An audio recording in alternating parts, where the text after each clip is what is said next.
Boa noite a todos, a graça e a paz do Senhor Jesus, amém? Que Deus abençoe aos nossos queridos irmãos, é uma alegria estarmos aqui reunidos em mais este domingo, depois de termos tido uma escola dominical abençoada, e agora eu quero convidá-los para abrirem as suas Bíblias no Evangelho de João, no capítulo de número 5. Evangelho de João, no capítulo de número 5, vamos buscar lê-lo até o versículo 15. João capítulo 5, versículos 1 a 15. Hoje nós queremos meditar sobre o tema algumas lições que a vida nos ensina, tendo como base, fundamento da nossa meditação, esse trecho de João no capítulo 5 e versículos 1 a 15. Amém? Encontraram? Diz assim a palavra do nosso glorioso Deus.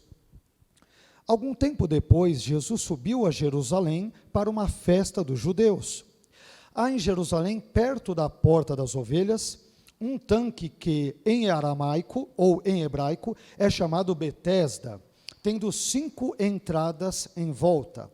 Ali costumava ficar grande número de pessoas doentes e inválidas, cegos, mancos e paralíticos. Eles esperavam um movimento nas águas. De vez em quando, descia um anjo do Senhor e agitava as águas. O primeiro que entrasse no tanque, depois de agitada as águas, era curado de qualquer doença que tivesse. Um dos que estavam ali era paralítico, fazia 38 anos.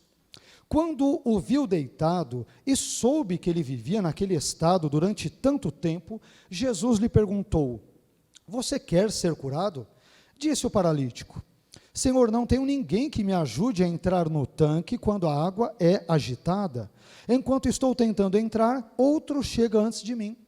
Então Jesus lhe disse: levante-se, pegue a sua maca e ande. Imediatamente o homem ficou curado, pegou a maca e começou a andar. E isso aconteceu num sábado. E por essa razão, os judeus disseram ao homem que havia sido curado: hoje é sábado, não é permitido a você carregar a maca. Mas ele respondeu: o homem que me curou me disse: pegue a sua maca e ande. Então lhe perguntaram: quem é esse homem que mandou você pegar a maca e andar? O homem que fora curado não tinha ideia de quem era ele, pois Jesus havia desaparecido no meio da multidão. Mais tarde, Jesus o encontrou no templo e lhe disse: olhe, você está curado, não volte a pecar para que algo pior não aconteça a você. O homem foi contar aos judeus que fora Jesus quem o tinha curado. Amém? Vamos orar ao nosso bondoso Deus e vamos lhe pedir que fale ao nosso coração, ao nosso intelecto, à nossa mente na noite de hoje, e que Ele venha bondosamente assim nos instruir na sua palavra, nos valores presentes na mesma. Amém? Pai, nós queremos louvar, exaltar e glorificar o seu nome. Queremos agradecê-lo pela oportunidade que temos de nos reunirmos aqui neste domingo, para que prestemos o culto que simplesmente é devido ao Senhor. Te agradecemos pela escola dominical que acabamos de ter, te agradecemos por todas as interações que ali tivemos, te agradecemos por este culto, pelos cânticos que foram entoados, oferecidos a Ti, e também pela abertura, Senhor, desse culto, o texto que foi ali lido, no texto maravilhoso de Oséias, mas agora também te agradecemos e te suplicamos que o Senhor venha falar ao nosso coração, ao nosso intelecto, à nossa mente, ao nosso ser, por meio desse trecho importante, maravilhoso, por meio dessa narrativa, desse milagre que ocorreu no Evangelho de João, no capítulo 5. Abençoe as nossas vidas, Senhor, por favor, e que o Senhor remova todos e quaisquer obstáculos, empecilhos que eventualmente venham atrapalhar o livre curso e a compreensão das tuas sagradas, gloriosas, infalíveis, inerrantes Escrituras. Te louvamos por todas as coisas e desde já, mais uma vez, suplicamos a sua orientação e direção em todas as situações, em nome e para a glória do seu Filho Jesus. Amém. Amém?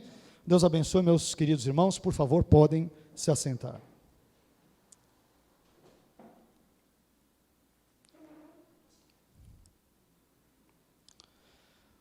Como mencionei a vocês, o tema da nossa meditação na noite de hoje é algumas lições que a vida nos ensina, tendo como fundamento da nossa reflexão esse texto ora lido de João, capítulo 5, versículos 1 a 15.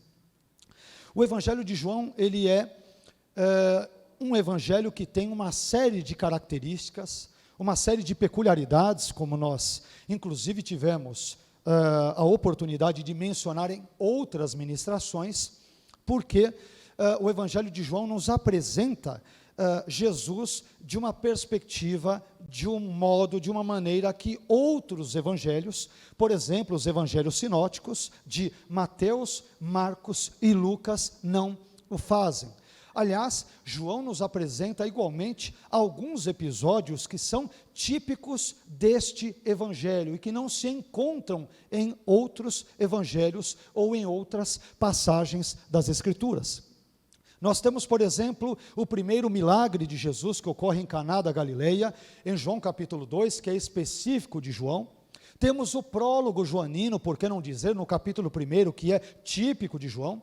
O capítulo 3, onde Jesus, dentre outras coisas, traz aquele importante ensinamento sobre o novo nascimento, que também é específico do Evangelho de João, o seu famoso encontro com Nicodemos, o seu encontro ali com a mulher samaritana no capítulo 4, né, que também é específico ali de João, e por que não dizer agora, nós nos deparamos, portanto, com esse início do capítulo 5, que não é o único texto dos evangelhos a narrar uma cura miraculosa, especialmente de um paralítico, mas dentro dos moldes que João nos apresenta, é um texto que diríamos, né, e dizemos, é singular, ele é muito particular nesse aspecto.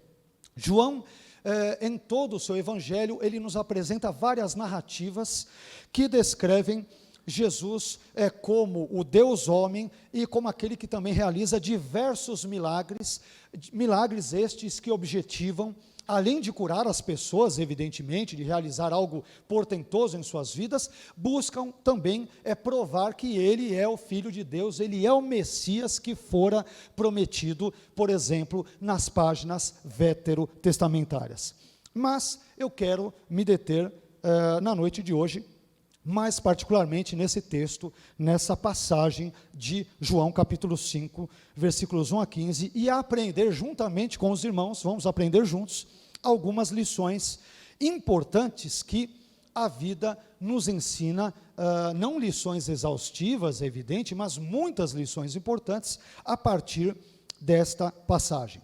E meus irmãos, lendo esse texto, eu quero, primeiramente, destacar a seguinte lição, a primeira lição que eu aprendo nesse texto, que é a seguinte, uma lição muito prática, que todos nós conhecemos na pele, por experiência, que é a seguinte lição: os altos e baixos fazem parte da vida humana. Os altos e baixos simplesmente fazem parte da vida humana. Eu busco fundamentar essa primeira lição nos versículos 1 a 3, João, capítulo 5, versículos 1 a 3, que diz: algum tempo depois, Jesus subiu a Jerusalém para uma festa dos judeus. Há em Jerusalém, perto da Porta das Ovelhas, um tanque que, em aramaico ou em hebraico, né, o texto grego diz em hebraico, mas pode ser que a referência seja também ao aramaico, visto que essas duas línguas eram línguas aparentadas, né, como nós descobrimos estudando isso, especialmente aqui no contexto do primeiro século. Então, um tanque que em aramaico é chamado Betesda, tendo 5 entradas em volta, talvez a sua tradução traga pilares, né, ou alpendres, ou alguma outra coisa do gênero. Versículo 3, ali costumava ficar grande número de pessoas doentes, inválidas, cegos, mancos e paralíticos. Eles esperavam um movimento nas águas. Meus irmãos, essa narrativa sobre o paralítico que é curado em João 5, ela começa com uma breve descrição do ambiente no qual se daria a cura miraculosa deste homem. E aqui, pelo menos 3 ambientes, entre outros possíveis, mas pelo menos 3 ambientes são destacados por João. Em primeiro lugar, João ele destaca o ambiente festivo de Jerusalém. João, no capítulo 5, versículo 1, diz que Jesus subiu a Jerusalém para uma festa dos judeus. Nós não sabemos ao certo que festa era esta a qual João está se referindo, mas se João, por exemplo, estivesse se referindo a uma das 3 festas de peregrinação judaicas, então pode ser que ele tivesse em mente a festa da Páscoa, ou a festa de Pentecostes, ou ainda a festa dos tabernáculos, quaisquer das quais que poderiam ali ter ocorrido, por exemplo, no ano 28 da nossa era, mais ou menos por volta do ano 28, quase no finalzinho da década de 20 do primeiro século. Mas, em segundo lugar, João também destaca o ambiente sacrificial de Jerusalém nesse texto. Em João capítulo 5, versículo 2, parte A, ele menciona que há em Jerusalém, perto da porta das ovelhas. Ao que parece, esse local recebeu o nome de Porta das Ovelhas porque era o local por onde entravam, por onde passavam várias ovelhas, diversas ovelhas, muitas delas, a fim de serem sacrificadas durante os vários e diversos sacrifícios que eram ali realizados em Jerusalém. E por fim, em terceiro e último lugar, João também destaca o ambiente de sofrimento de Jerusalém. Percebam que ele coloca um primeiro ambiente, que é um ambiente festivo, depois um ambiente sacrificial, e agora um ambiente que tem uma característica de sofrimento na própria cidade de Jerusalém. João, no capítulo 5, versículo 2, parte B, até o versículo 3, parte A, ele fala, por exemplo, sobre um tanque que em aramaico ou hebraico é chamado de Betesda, tendo 5 entradas, ou alpendres, ou colunas em volta. E aí ele continua dizendo, ali costumava ficar grande número de pessoas, doentes, inválidas, cegos, mancos e paralíticos.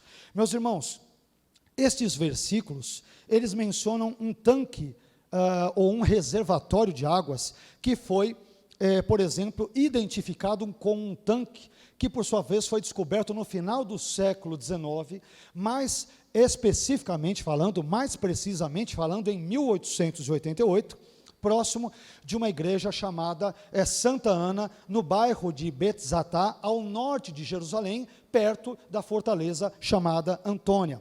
Talvez esse tanque seja o mesmo tanque ao qual 2 pais da igreja, chamados Orígenes e Cirilo de Jerusalém, se referiram em seus textos, quando eles, por exemplo, mencionam, ambos nos seus textos, uma fonte, por exemplo, de águas ali, que jorra águas ferruginosas, águas que têm um aspecto avermelhado de ferrugem, aliás, que lembram a aparência de sangue, de forma um tanto quanto intermitente. Então, ao que tudo indica, esses jatos intermitentes de água ferruginosa, eles podem ter sido os responsáveis pelo surgimento da crença, segundo a qual um anjo agitava de vez em quando as águas desse tanque, o tanque de Betesda. Essa é uma das possíveis explicações, não é a única. Mas, de qualquer forma, estes versículos nos mostram que a vida é cheia de contrastes. Ela é repleta, como nós dissemos na introdução à nossa fala, de altos e baixos. Nós notamos no presente texto, de um lado, uma festa, e do outro, um grande número de pessoas doentes e inválidas. Meus irmãos, essa é a realidade nua e crua da vida. Enquanto alguns festejam, outros lamentam. Enquanto alguns nascem, outros morrem. Enquanto alguns, por exemplo, são promovidos no emprego, outros são despedidos. Enquanto alguns se alegram com o nascimento de um filho, outros estão de luto pela morte, por exemplo, do único filho que tiveram. A vida é como uma gangorra, ora estamos em cima, ora estamos embaixo, e esses altos e baixos da vida, eu entendo que estão presentes na história e nas experiências de todas as pessoas, inclusive as minhas e as suas. Neste exato momento em que nós estamos aqui confortavelmente sentados nos bancos dessa igreja, ouvindo a palavra de Deus, adorando ao Senhor, prestando a Ele o nosso culto, existem pessoas, infelizmente, ao mesmo tempo sendo atropeladas, pessoas sendo talvez violentadas, sendo roubadas, pessoas hospitalizadas, como temos aqui próximo da nossa comunidade, um hospital. A nossa vida, eu descubro com esse texto de João no capítulo 5 e versículos 1 a 15, em primeiro lugar, que ela é repleta de contrastes e de altos e baixos. Aliás, essa não é uma leitura típica ou exclusiva de João no capítulo 5. Ela é uma leitura que está presente em diversos outros textos escriturísticos, que obviamente por razões de escassez de tempo, nós vamos mencionar apenas um ou outro, apenas para deixarmos ainda mais claro, mais fundamentado a nossa fala. Existe, por exemplo, um versículo em Eclesiastes que é muito pertinente à nossa mensagem, é um texto do qual eu muito gosto, e que diz o seguinte, Eclesiastes no capítulo 7, versículo 14, ele diz o seguinte: no dia da prosperidade, goza do bem, mas no dia da adversidade, considera, isto é, considere este dia, porque também Deus fez este em oposição àquele, para que o homem nada ache que tenha de vir depois dele. Então, dias bons e dias maus fazem parte da vida de qualquer ser humano, e quando eu digo qualquer ser humano, meu irmão, eu estou incluindo você e eu, a nós cristãos.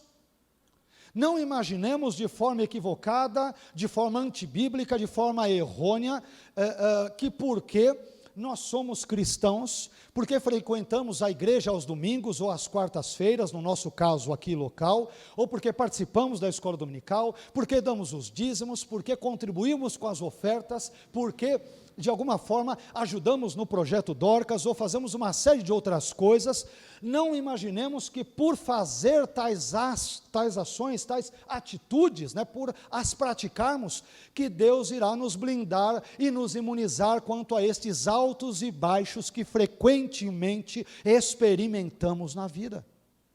Aliás, vejamos outro texto, desta vez do Novo Testamento, que vai apontar para a mesma leitura, claro que com outra ênfase, que é o texto de Efésios, no capítulo 6 e versículo 13. Efésios 6, 13, nos apresenta uma informação bastante oportuna e que tem a ver com a nossa mensagem. Nesse texto, Paulo vai dizer o seguinte: portanto, tomai toda a armadura de Deus, para que possais resistir no dia mau, e havendo feito tudo, ficar firmes. Então, esses dois textos, meus irmãos, nos apresentam uma informação muito importante. Ambos falam sobre o dia da adversidade e o dia mau, um dia que aponta para circunstâncias difíceis. E quando nós olhamos para a vida desses paralíticos, cegos, mancos, e que possuem uma série de outras debilidades físicas e outras que o texto eventualmente não mostre, nós aprendemos também como eles eram ou deveriam ser discriminados pela sociedade, inclusive a sociedade judaica do primeiro século. Quer ver só uma coisa? Existe um documento chamado Regra da Congregação de Qumran, que ele prescreve, por exemplo, ali, a seguinte lei para as pessoas que tivessem doenças semelhantes a estas que são citadas aqui em João 5, no versículo 3. Veja só o que essa regra da congregação de Qumran, que pertencia, por exemplo, aos essênios, judeus que viviam ali nas cercanias do Mar Morto, do mar ali no contexto da Judeia, olha o que diz esse documento. E aí nós vamos entender talvez um pouco das dificuldades que vão além das debilidades físicas que estas pessoas experimentavam no contexto de João 5. Veja o que diz o texto. E todo o que estiver contaminado em sua carne, paralisado em seus pés ou em suas mãos, o caso deste paralítico, coxo, cego, surdo, mudo, ou contaminado em sua carne com uma mancha visível aos olhos, ou ancião cambaleante que não possa manter-se firme em meio à assembleia, estes, olha o que diz o texto, estes não entrarão a ocupar o seu posto em meio à congregação dos homens famosos.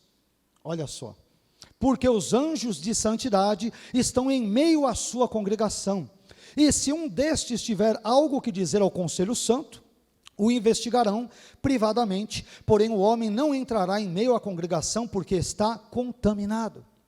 Então perceba que essas pessoas, como se não se lhes bastassem o fato de serem paralíticas, cegas, mudas e assim por diante, elas não tinham acesso ao contexto cultico, por exemplo, dos essênios.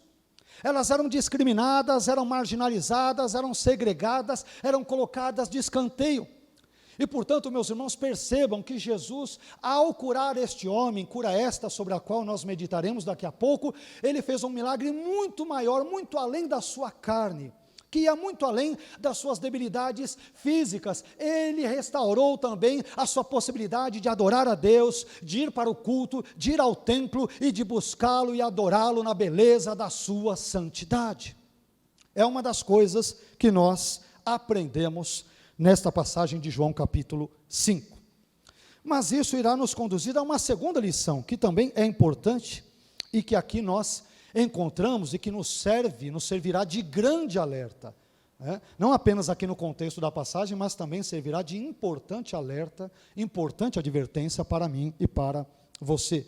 A segunda lição é a seguinte: devemos estar alertas com as propagandas enganosas. Devemos estar alertas com as propagandas enganosas. João no capítulo 5, versículos 2 e 3, parte A, diz: há em Jerusalém, perto da porta das ovelhas, um tanque que em aramaico, preste atenção, é chamado Betesda, tendo 5 entradas em volta, versículo 3. Ali costumava ficar grande número de pessoas doentes, inválidas, cegos, mancos e paralíticos. Aqui o nome Betesda, ele aparece no texto grego como Betzatá, que aliás é o nome de uma cidade que existe hoje, inclusive ali em Israel. E esse termo, meus irmãos, ele é entendido por vários estudiosos como sendo uma referência ao nome variante de Betesda. Em geral, os estudiosos têm essa compreensão. Por isso que as nossas traduções, não todas, mas várias delas, privilegiarão a tradução Betesda nesse texto. Aliás, ao que tudo indica, este nome Betesda, ele é uma espécie de uma transliteração do hebraico ou do aramaico Bet-Hisda, que significa, ao pé da letra, casa de misericórdia ou casa da bondade, casa da amabilidade ou casa da generosidade. Porém, observe a curiosa ironia do texto. Me parece que João está propositalmente querendo trabalhar um elemento irônico no texto, contrastando alguns elementos ali presentes com a maneira como Jesus agirá, contrastando, aliás, o próprio nome do tanque de Betesda com a figura e obras de Jesus. Agora, olha que interessante, a curiosa ironia do texto. No lugar chamado, em hebraico ou aramaico, casa de misericórdia, não havia misericórdia. No lugar chamado casa da bondade, não havia bondade. Pelo contrário, havia ali um grande número de pessoas doentes e inválidas. E essas pessoas, meus irmãos, elas não sabiam o que era experimentar a bondade e a misericórdia, porque até então a única coisa que elas haviam experimentado na vida era a aflição, era a dor, era a indiferença, era o sofrimento. Sabe qual era o problema de Betesda, do tanque aqui de Betesda? É que o nome Betesda, em seu significado, prometia tratar com misericórdia e bondade os doentes que ali estavam. Mas essa promessa nunca se realizou na prática. E essa triste discrepância, meus irmãos, é constatada entre o nome de Betesda e o seu significado, casa da misericórdia, casa da bondade, casa da generosidade, casa da amabilidade e assim por diante. Essa discrepância chama a nossa atenção para uma importante verdade que eu já mencionei no início desse ponto, que é a seguinte: devemos tomar cuidado para que a nossa vida, assim como Betesda, não seja uma propaganda enganosa. E esse ponto, ele me faz lembrar da advertência que o próprio Deus dirige contra o anjo da igreja de Sardes, o pastor da igreja de Sardes, em Apocalipse, no capítulo 13, versículo 1, quando o Senhor lhe disse: eu sei as tuas obras, que tens nome de que vives, mas estás morto. Vejam que texto importante. Assim como Betesda, a casa da misericórdia, não demonstrava nenhuma misericórdia para com os doentes que ali estavam, da mesma forma a igreja de Sardes tinha o nome de uma igreja viva, de uma igreja cristã, mas as suas obras mostravam que na verdade ela estava morta. Propaganda enganosa. Aliás, olha que coisa interessante, nos arredores da cidade de Sardes, havia um conhecido cemitério que continha, por exemplo, as sepulturas de importantes reis do passado.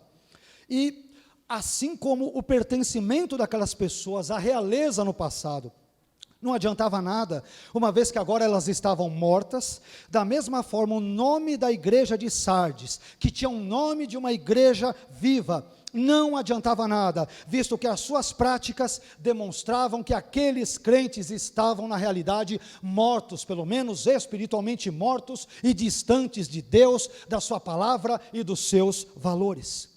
Por isso, meus irmãos, tomemos cuidado para que a nossa vida não seja uma propaganda enganosa, como era Betesda e, por exemplo, a igreja de Sardes. Mas isso me faz pensar numa fala também muito importante de um pastor batista, chamado David Fuller, que fez uma pergunta inquietante, e que eu não posso deixar de fazê-la na pregação desta noite. Esse pastor batista norte-americano, chamado David Fuller, certa vez perguntou o seguinte: se você fosse acusado de ser cristão, será que haveria provas suficientes para condená-lo? E eu complementaria essa pergunta com os dizeres: ou você seria apenas uma propaganda enganosa, como era o nome ali presente no tanque de Betesda, a casa da misericórdia, mas que não tinha misericórdia de ninguém, porque afinal de contas, ali havia muitos mancos, paralíticos, coxos, e tantas outras pessoas com diversas deformidades e problemas físicos em termos gerais. Meu irmão, será que o título cristão cabe de fato em nós, ou é uma propaganda enganosa? Será que quando as pessoas te chamam de evangélico, te chamam de cristão, te chamam de crente, será que o título ou tema que elas nos atribuem, esses rótulos ou pseudônimos que elas nos atribuem, são condizentes com a verdade? Será que somos cristãos de fato, somos seguidores do Cristo? Será que somos evangélicos de fato? Nós pregamos o evangelho, cremos no evangelho e, sobretudo, buscamos viver o evangelho? Será que de fato somos crentes? Ou somos crentes da boca para fora, mas na prática, no dia a dia, nós vivemos como se fôssemos, na verdade, ateus, porque a nossa prática parece ser muito pouco condizente com o Deus da Bíblia, com os valores expressos nas Escrituras. Não se esqueça dessa advertência de Fuller: se você fosse acusado de ser cristão, haveria provas suficientes para condená-lo? Ou não? Ou será que somos propagandas enganosas, como é o nome de Betesda, a casa da misericórdia, que na verdade não oferece misericórdia a ninguém? Isso nos conduz a uma terceira lição, uma terceira reflexão importante que eu também quero fazer com os irmãos. E a terceira lição que eu aprendo aqui nesse texto é a seguinte: o sofrimento prolongado, ele pode fazer com que depositemos a nossa esperança em soluções ineficazes. O sofrimento prolongado, quando o sofrimento ele é duradouro, quando ele se prolonga, ele pode fazer com que nós depositemos a nossa esperança em soluções que mostram-se completamente ineficazes. Vamos ver onde nós encontramos isso?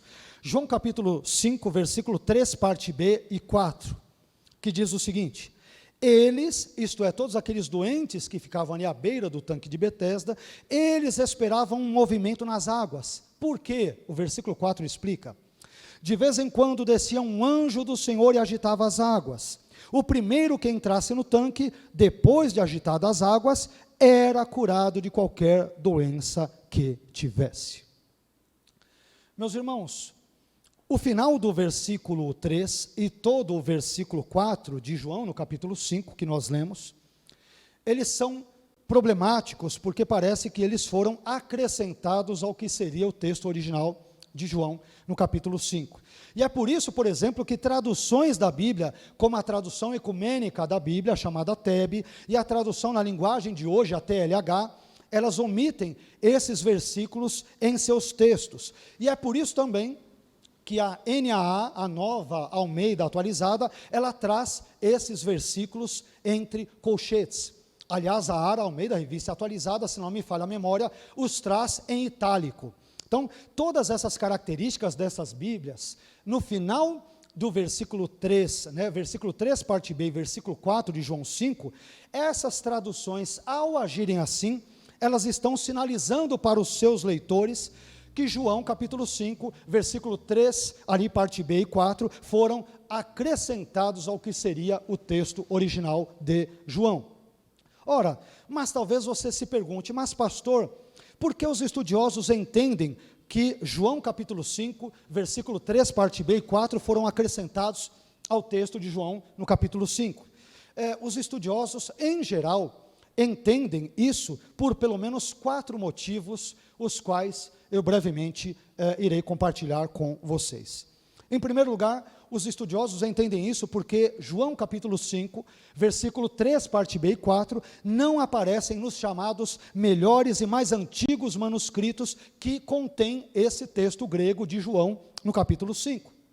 A segunda razão é porque existem mais de 20 manuscritos gregos que trazem, digamos que, asteriscos ou óbelos, assim chamados, em João 5, versículo 3, parte B e 4.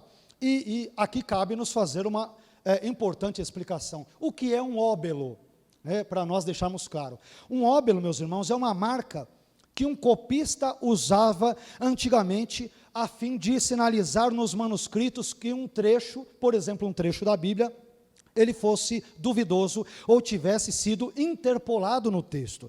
Pois bem, existem mais de 20 manuscritos gregos que trazem esses óbelos em João capítulo 5, versículo 3, parte B e versículo 4, indicando, portanto, que esse trecho da Bíblia é de origem duvidosa. Ele parece ter sido acrescentado posteriormente ao texto de João. Algumas das Bíblias de vocês aqui devem trazer informações semelhantes a estas que eu estou mencionando. Ou texto entre colchetes, ou uma nota de rodapé, ou texto em itálico, ou um asterisco, alguma coisa do gênero, em geral, as Bíblias devem trazer, correto?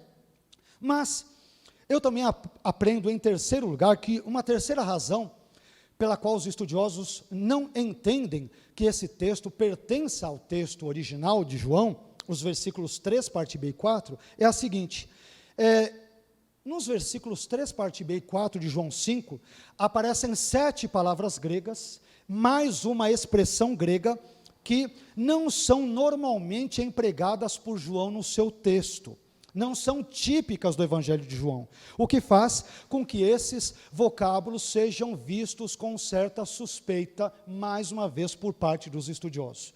E um quarto e último argumento, entre alguns outros que talvez poderiam ser alistados aqui, é o seguinte: em geral, os estudiosos entendem que João capítulo 5, versículo 3, parte B, e o versículo 4, se forem extraídos do contexto de João 5, ainda assim o texto de João 5 ficará perfeitamente compreensível. Se você cortar o finalzinho do versículo 3 e o versículo 4 todo, e pular do versículo 3, parte A, para o versículo 5, todo o pensamento do capítulo ficará absolutamente claro. De qualquer forma, quer os versículos 3, parte B e 4, façam parte do texto original de João 5, quer não, o fato é que o paralítico dessa história, ele não precisou do anjo, ele não precisou entrar nas águas agitadas do tanque, e também não precisou ser o primeiro. Ele precisou apenas de Jesus e de nada mais. Sabe por quê? Porque Jesus é suficiente. Eu aprendo com esse texto que não precisamos de atos proféticos, não precisamos de campanhas mirabolantes, e não precisamos de soluções místicas ou mágicas para as nossas dores e necessidades. Não precisamos de nada disso, nós precisamos tão somente, tão unicamente de Jesus. A solução para os nossos problemas, meus irmãos, ela é cristocêntrica, e não angelolocêntrica, e muito menos antropocêntrica. A solução para os nossos problemas não se encontra em homens ou em anjos, a solução para os nossos problemas encontra-se na pessoa bendita de Jesus Cristo de Nazaré. Esse paralítico teve encontro com Jesus, e a sua vida foi mudada. Jesus nos é suficiente. Não precisamos de nada mais, nada além, nada aquém do que Jesus. Somos salvos pelos méritos de Jesus, pelo sacrifício de Jesus. Somos salvos pelas obras, sim, graças a Deus, mas não pelas nossas obras, mas pelas obras do Senhor Jesus Cristo de Nazaré. Ele é a razão de todas as benesses que possamos ter em nossa vida. E João, a meu ver, aponta para esse caminho. Mas, meus irmãos, em quarto lugar, eu também aprendo outra coisa importante nesse texto, que é a seguinte: a demora na obtenção de uma resposta, preste muita atenção, porque isso tem tudo a ver com a minha vida e com a sua. Esse texto de João é maravilhoso, porque ele nos traz ensinamentos muito práticos, né? Eu me vejo nesse texto. Olha só, quarta lição: a demora na obtenção de uma resposta não deve minar a nossa esperança. Não é porque Deus não te respondeu até agora que você deva viver uma vida desesperançosa. Não é porque Deus eventualmente não atendeu a sua oração, a sua súplica, por mais legítima que esta seja, e tenha sido feita há anos, que você deva ficar desesperançoso. Eu aprendo isso nesse texto. Vejamos o que diz aqui a continuação do texto, nos versículos 5 e 6. Um dos que estavam ali era paralítico, fazia 38 anos. 38 anos. Esses dias eu estava pesquisando, para algumas outras questões aí de trabalhos meus, qual era mais ou menos a idade média em que uma pessoa viveu na Palestina. E os estudiosos nos dão mais problemas do que soluções. Mas muitos estudiosos vão dizer que normalmente uma pessoa na época de Jesus, ou no período helenístico, ou no período romano, ela vivia mais ou menos 42,3 anos, 40 e poucos anos era, digamos que, ali a faixa etária máxima, a longevidade máxima que ela poderia atingir. Se fosse esse o caso, né, nós temos alguns exemplos, mas os estudos são um tanto quanto controversos, isso quer dizer que este homem ele estava no final da sua vida, né, porque 38 anos era o tempo que ele tinha só de paralítico. Conforme nós aprenderemos até o final desta mensagem, algo deve ter feito com que ele se tornasse paralítico, o que significa que ele deveria ter talvez em torno dos seus 50 anos ou 50 e poucos anos. Então, ele estava ali nos períodos ou momentos talvez derradeiros da sua vida. Mas voltemos ao texto. João ainda mais uma vez no capítulo 5, veja o que diz, a pergunta de Jesus é muito interessante, muito importante, prestem atenção nela, versículos 5 e 6, João 5, versículos 5 e 6, um dos que estavam ali era paralítico, fazia 38 anos, versículo 6, quando o viu, Jesus o viu, deitado e soube que ele vivia naquele estado durante tanto tempo, Jesus lhe perguntou, você quer ser curado? Me parece uma pergunta um tanto quanto despropositada, um tanto quanto óbvia, né? Não, Jesus, eu estou doente há 38 anos, se puder me deixar doente até os 50, eu agradeço, né? Meu sonho é nunca mais andar na vida. Por que Jesus faz essa pergunta? A pergunta de Jesus ao paralítico, meus irmãos, do tanque de Betesda é bem interessante. Jesus lhe pergunta, você quer ser curado? Mas eu te pergunto mais uma vez, por que Jesus fez essa pergunta tão óbvia ao paralítico? E eu desconfio que talvez tenha a resposta, talvez. Eu desconfio, meu irmão, que Jesus ele pode ter feito esta pergunta porque, sabendo que esse paralítico encontrava-se nessa condição há 38 anos, pode ser que os diversos nãos recebidos durante todos esses 38 anos por esse paralítico, tivessem destruído, tivessem solapado, tivessem minado toda a sua esperança de vir a ser curado um dia. Afinal de contas, cá entre nós, quando nós temos um problema, e passa-se um ano, passam-se 2 anos, passam-se 10 anos, passam-se 20 anos, qual é a nossa tendência? É ficarmos na zona de conforto, não é isso? À medida em que os anos passam e nós não vislumbramos nenhuma solução efetiva para a nossa dor, para o nosso problema, para o nosso sofrimento, a tendência é que nós adotemos às vezes uma postura que eu chamaria de um tanto quanto fatalista para a nossa situação. Diante destas circunstâncias adversas da vida, normalmente as pessoas raciocinam mais ou menos assim. Veja se você concorda comigo. Tem pessoas que dizem, a vida é assim mesmo. Outras vão dizer, eu tenho que me acostumar porque as coisas são assim. Outros vão dizer, eu vou fazer o quê? Se é da vontade de Deus que eu viva desse jeito. É assim que Deus quis. Não é? Normalmente as pessoas adotam tal tipo de postura, mas em vez de adotar esse raciocínio fatalista e desanimador, eu quero te encorajar, meu irmão, nessa noite, a adotar uma postura de fé e esperança.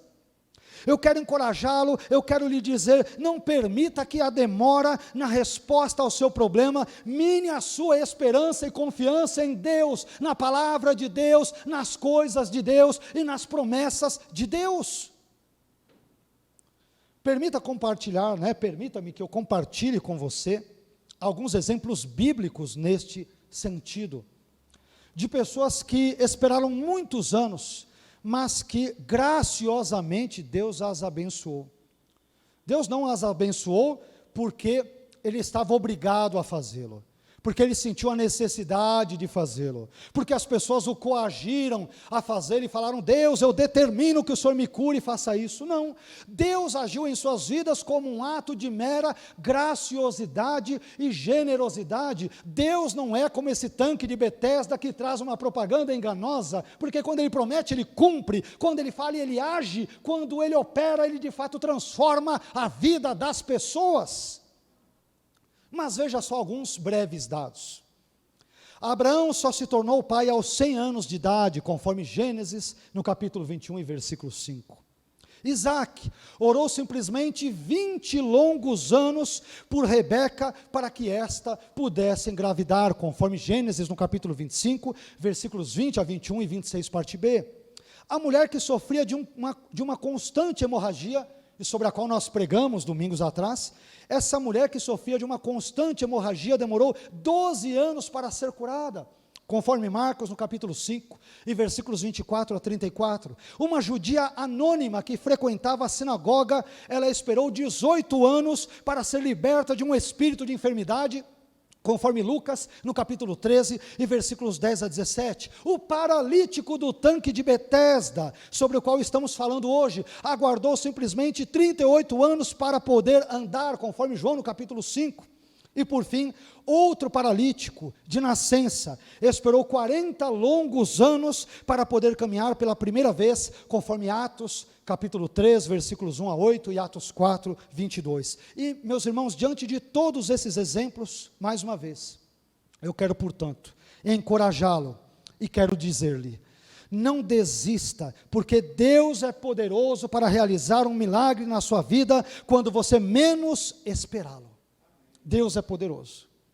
Aquele homem, talvez imaginassem, ou este homem aqui paralítico, anônimo de João 5, talvez pensasse que era a sua sina, era o seu destino morrer paralítico. Mas, graças a Deus que Jesus acabou com as concepções hipoteticamente fatalistas dele e o surpreendeu, curando-o a uma altura da sua vida, onde talvez ele jamais esperasse que Deus viesse ajudá-lo, abençoá-lo e curá-lo. Eu quero te encorajar nessa noite a confiar em Deus, porque Ele pode surpreendê-lo no momento em que você menos espere da sua vida.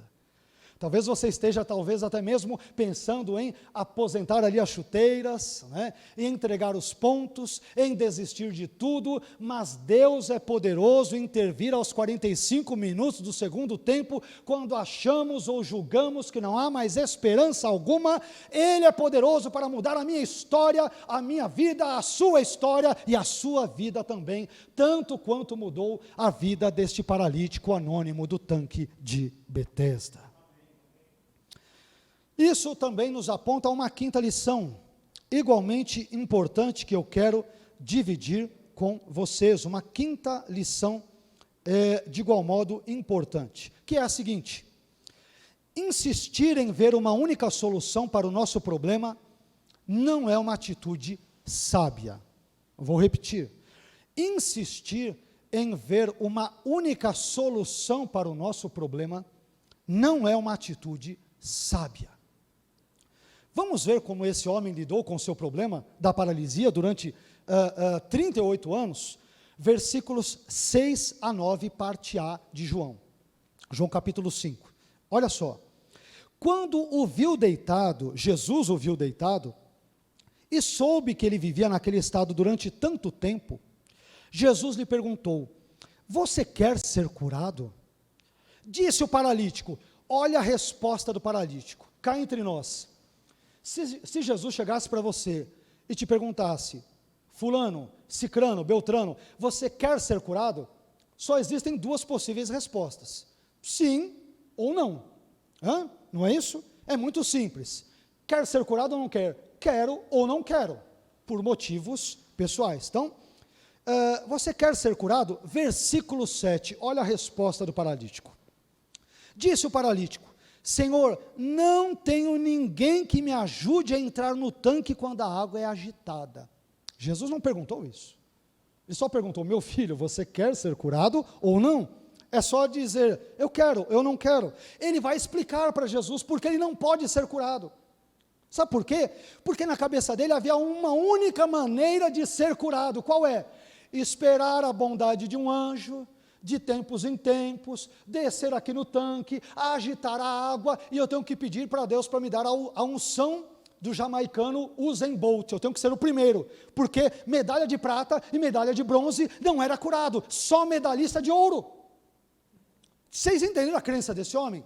Primeiro, eu tenho que ser o Usain Bolt, chegar em primeiro lugar. Como que eu vou chegar se eu sou paralítico? Já era. Eu tenho que esperar a boa vontade do anjo. Sabe-se Deus quando esse anjo virá para mexer as águas, né? Eu tenho que esperar tudo isso. Eu não tenho condições. Então, olha o raciocínio dele.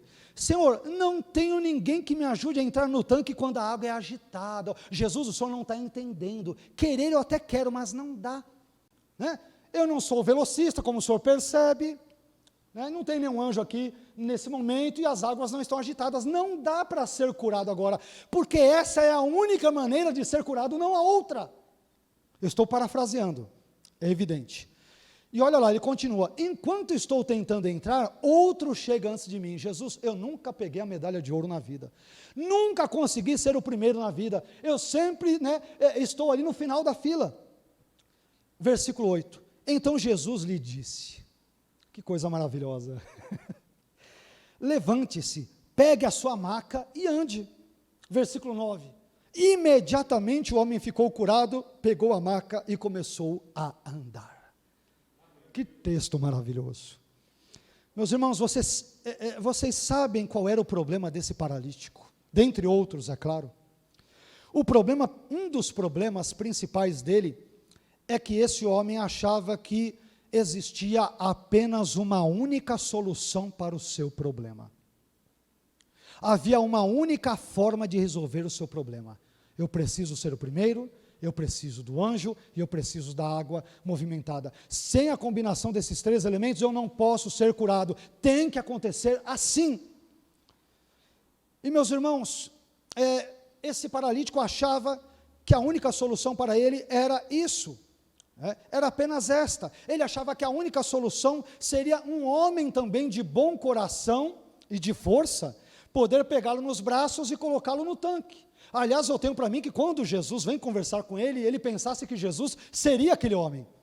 Ô Jesus, o senhor poderá, né, me colocar aqui no tanque, esperar o anjo vir, as coisas serem movimentadas? Certamente ele viu em Jesus, não a cura miraculosa, né, a possibilidade da cura miraculosa para a sua enfermidade, mas como alguém que solidariamente iria carregá-lo e baixá-lo até o tanque de Betesda. E aí, meus irmãos, da mesma forma, o problema de muitas pessoas, ou de muitos de nós nos dias de hoje, é exatamente o problema desse homem. São pessoas que muitas vezes enxergam apenas uma única solução para os seus problemas. Existem pessoas que pensam que a única solução para o seu casamento seja o divórcio. Nada disso, Deus pode transformar o seu casamento. Há outras pessoas que pensam que a única solução para a sua dor e o seu sofrimento seja o suicídio, seja tirar a sua vida. Não, Deus é poderoso para curá-lo em meio à sua dor e ao seu sofrimento.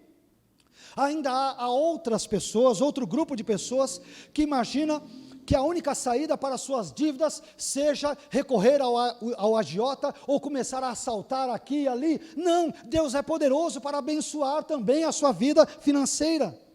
Mas o que todas essas pessoas que pensam assim precisam saber é que não existe uma única solução para os seus problemas, mas existe uma solução alternativa para a minha dor e para a sua dor, para o meu sofrimento e ao seu sofrimento, e essa alternativa bíblica se chama Jesus Cristo de Nazaré. Mais uma vez, precisamos de Jesus.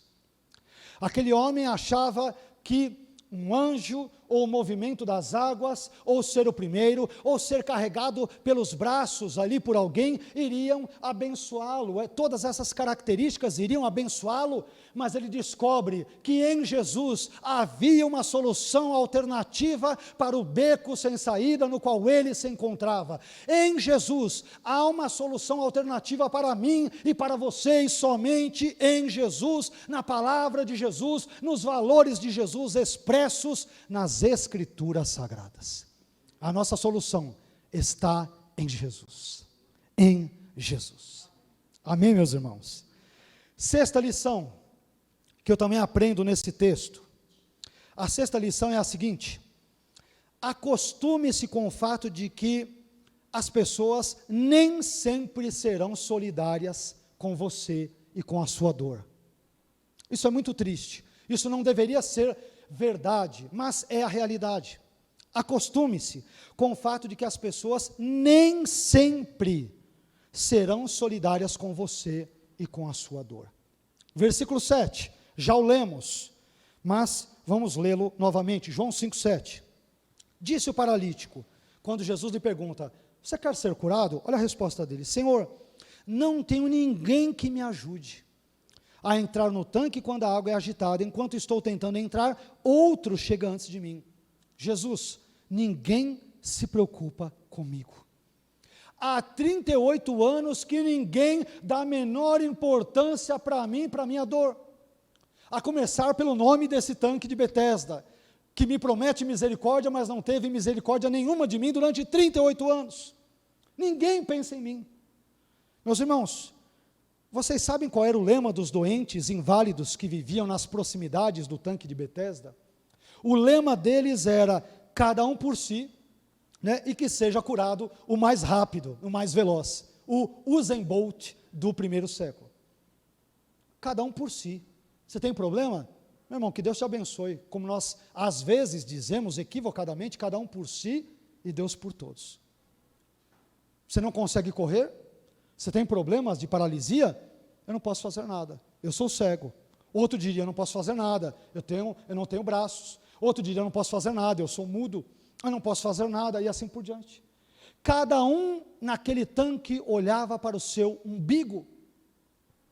E cá entre nós muitas vezes agimos assim. Temos tantos problemas, mas que muitas vezes são bem menores problemas do que os problemas que o nosso irmão tem. Mas aí, de forma muito individualista, egoísta, narcisista, antropocêntrica, olhamos apenas para nós mesmos e para o nosso umbigo e nos esquecemos de olhar para o outro que talvez esteja sofrendo tanto quanto nós ou muito mais do que nós. A atitude dos doentes que viviam próximos ao tanque de Betesda me lembram da atitude de Caim para com seu irmão Abel.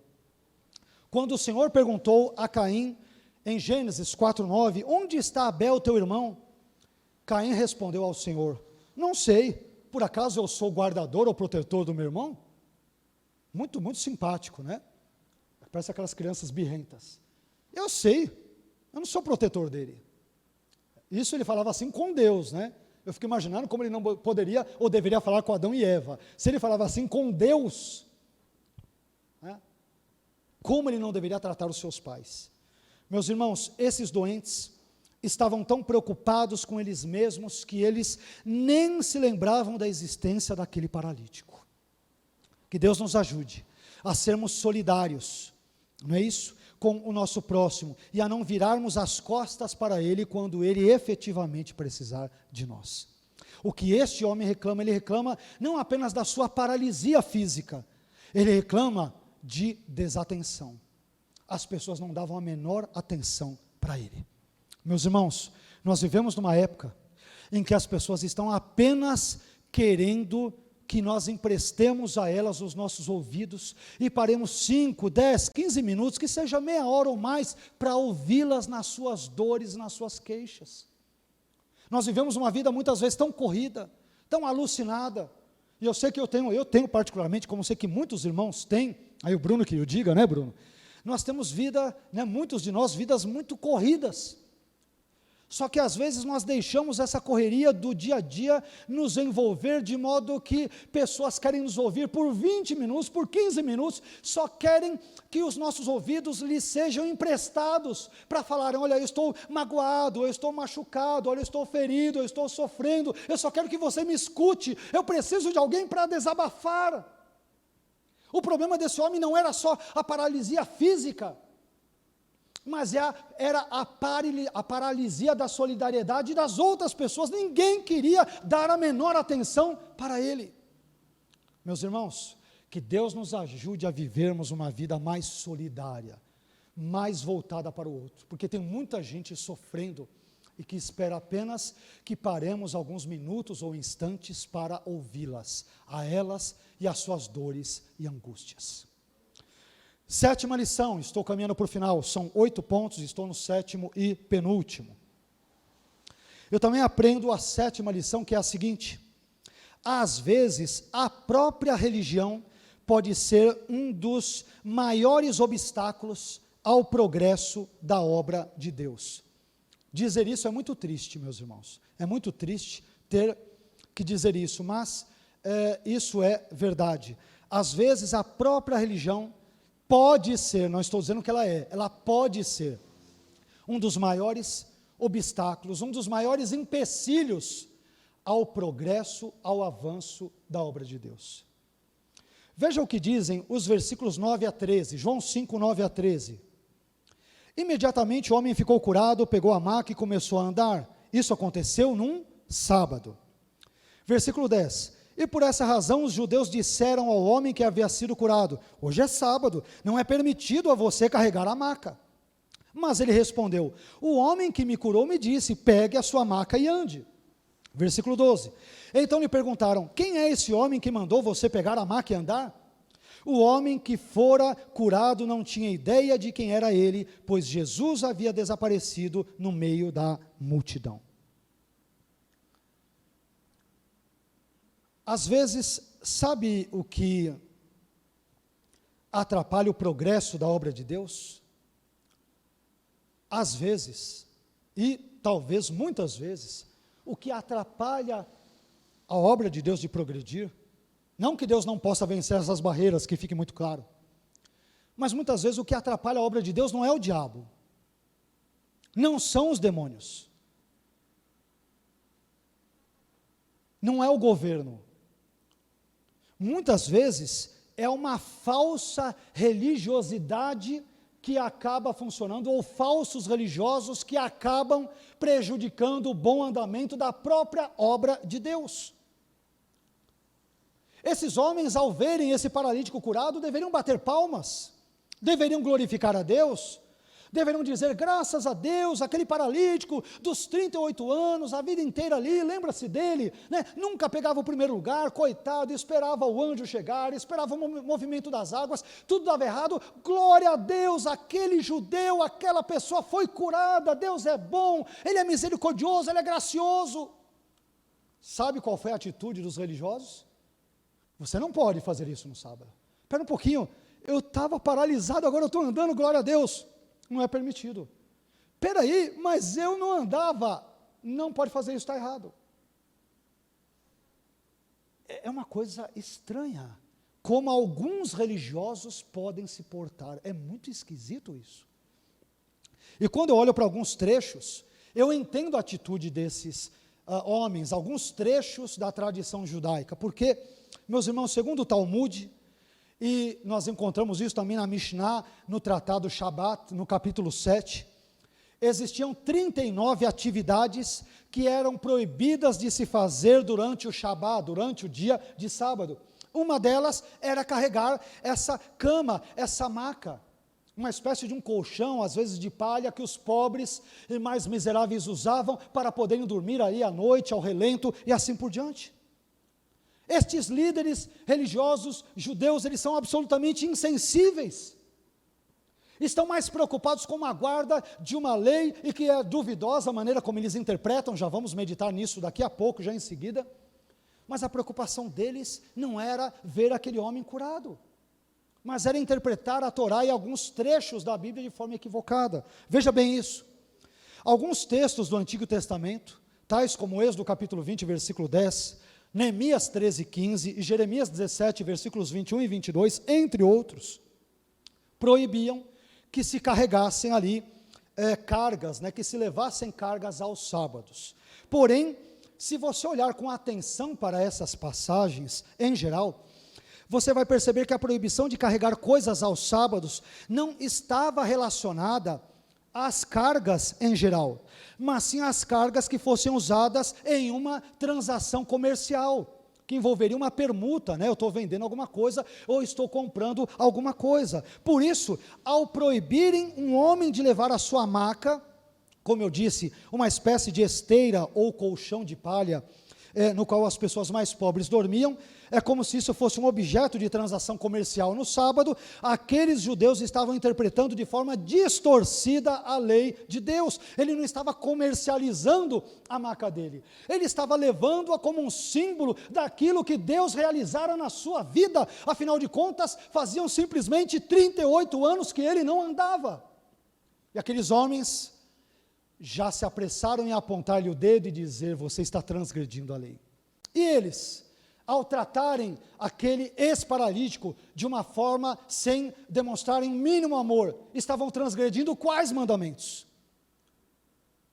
Quais mandamentos? Isso nos leva à oitava e última lição. Eu aprendo em oitavo e último lugar, meus irmãos, que às vezes, certos males que nós experimentamos na vida são resultantes dos nossos próprios pecados. Certos males que experimentamos às vezes na vida são resultantes, são consequências dos nossos próprios pecados. João 5,14, preste atenção. Mais tarde Jesus o encontrou no templo. Ele não podia entrar no templo antes por razões óbvias, era paralítico. Nós vimos no documento da congregação de Qumran que os paralíticos não eram bem-vindos nas reuniões religiosas. Olha só como esse homem foi maltratado durante 38 anos. Não só pela vida, pelos contextos em que se encontrava, mas também pelos falsos religiosos. Mas, de novo, João 5,14. Mais tarde Jesus o encontrou no templo. Ele disse: olhe, você está curado. Não volte a pecar para que algo pior não aconteça a você. Alguns estudiosos discutem muitos sentidos dessa palavra, mas tudo indica, de fato, tudo leva a crer que algum pecado cometido por este homem, evidentemente antes desses 38 anos, é que fizeram com que ele se encontrasse nesta condição. E mais uma vez, meus irmãos, caminhando para o final, me permitam dizer que, às vezes, nós experimentamos certos males na vida, não por causa do diabo, não porque não demos o dízimo, não porque não contribuímos com as nossas ofertas, não porque não frequentamos a escola dominical, não porque não estamos orando no círculo de oração, não porque não estamos buscando viver uma vida, claro que em todos os sentidos, que agrada a Deus, mas muitas vezes estamos experimentando esses males porque estamos simplesmente colhendo aquilo que nós mesmos efetivamente plantamos. Aliás, como eu já disse em outra ocasião, em outra mensagem, nós somos livres para plantarmos as sementes que quisermos, as sementes que bem entendermos. Mas, uma vez tendo-as plantado, não somos mais livres para colhermos o fruto que nós quisermos. A lei continua sendo que quem planta abacaxi, colhe abacaxi. Quem planta pepino, colhe pepino. Paulo vai dizer que quem semeia na carne colhe a corrupção, mas quem semeia no Espírito colhe a vida eterna. A lei da semeadura continua valendo. Este homem ficou doente, não porque o diabo preparou-lhe um laço, não porque o governo da época de Herodes não se preocupou com ele, não porque ele não deu dízimo ou quaisquer outras coisas, mas porque ele cometeu algum outro tipo de pecado, algum pecado. E isso fez com que ele chegasse à condição em que estava. Eu quero concluir essa mensagem dizendo que no pódio injusto de Betesda, não havia espaço para segundos e terceiros lugares, segundos e terceiros colocados. Não havia espaço para medalhas de prata e de bronze, mas havia lugar apenas para os mais velozes, os medalhistas de ouro, na corrida desesperada pela cura. Como eu disse, apenas os Usain Bolts da vida é que seriam curados nesse contexto. Mas eu também aprendo com esta mensagem, que mais do que de anjos, de um tanque com águas agitadas, e de que alguém nos carregue para levar até ele, todos nós, você e eu, precisamos simplesmente, unicamente de Jesus. Jesus nos é suficiente. Não precisamos de Jesus e de outras muletas. Não precisamos de Jesus e a Bíblia aberta no Salmo 91, a Bíblia aberta no Salmo 23. Meu irmão, em vez de abrir a Bíblia nesses textos, leia esses textos. Aliás, leia os 150 salmos e leia toda a Bíblia. E aí sim você será abençoado. Mas nós precisamos apenas de Jesus. É de Jesus que aquele paralítico precisava. E continua sendo de Jesus que eu e você e toda a humanidade precisa nos dias de hoje. E a Ele seja toda a glória, toda a honra e todo o louvor, hoje e para todos sempre. Amém. Amém? Vamos ficar em pé, vamos orar ao nosso Deus.